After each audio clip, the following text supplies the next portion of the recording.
Hey guys, welcome back. So, Apple just announced their new 17E lineup. And with this lineup, if you are looking for something that's affordable, budget friendly, it's still in the Apple system, you don't need all the bells and whistles, well, this phone might be for you.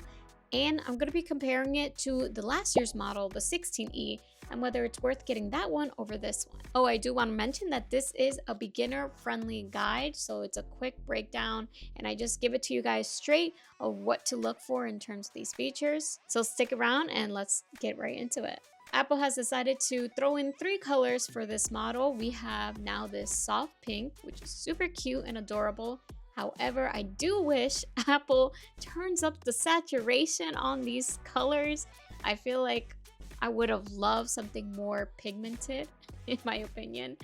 The classic white and the classic black color is still there. That's still the same from the previous model of the 16E. In terms of the chip that they are using the latest A19 chip, which is supposed to be 2 times faster than like the iPhone 11.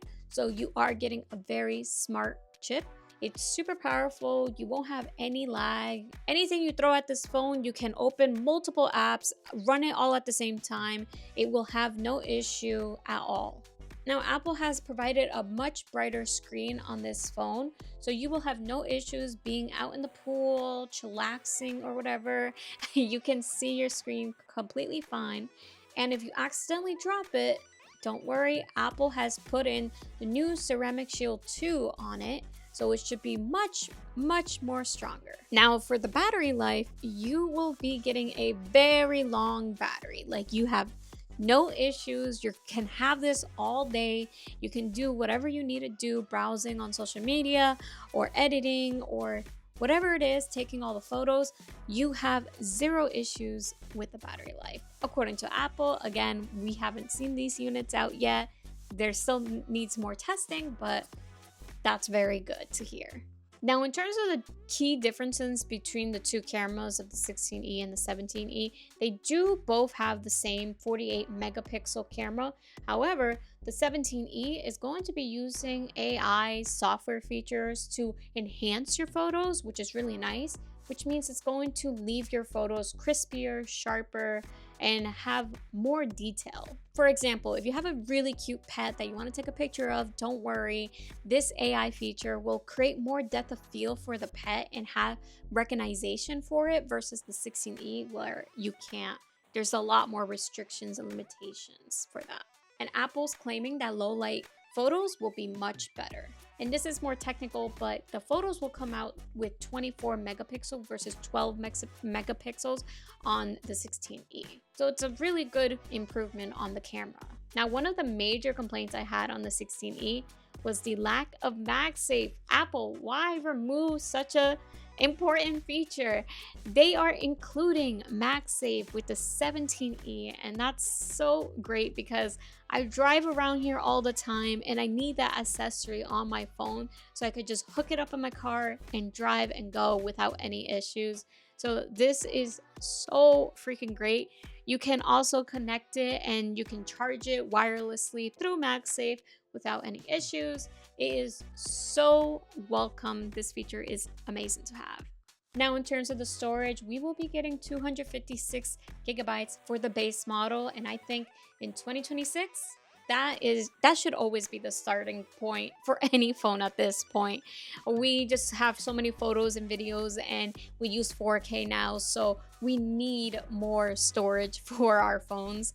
But 256 gigabytes is amazing to start off with. It's a big upgrade from the 16E. Now, how much does this phone cost? Well, it's going to cost you $599 or $600 for the phone.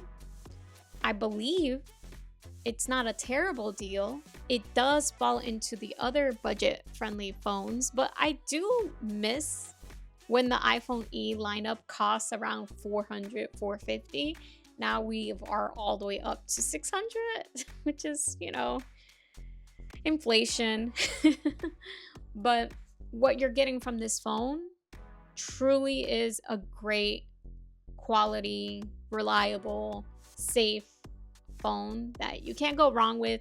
If this is someone's first phone or if this is your grandparents' phone that maybe they don't need too much, they just need to text people, occasionally FaceTime you, then this is all they really need.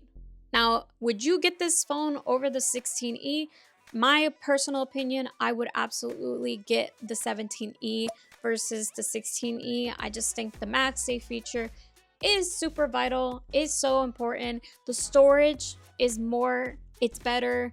The camera is going to be using AI software features to enhance the details on your images. So I think that's going to be much, much better and useful. And yeah, I really do think that you could do everything on the 17E, but better than on the 16E. The 16E was, I think, a flop. In my opinion, it was a flop. But this one is better. Apple's learning. They learn what to do next.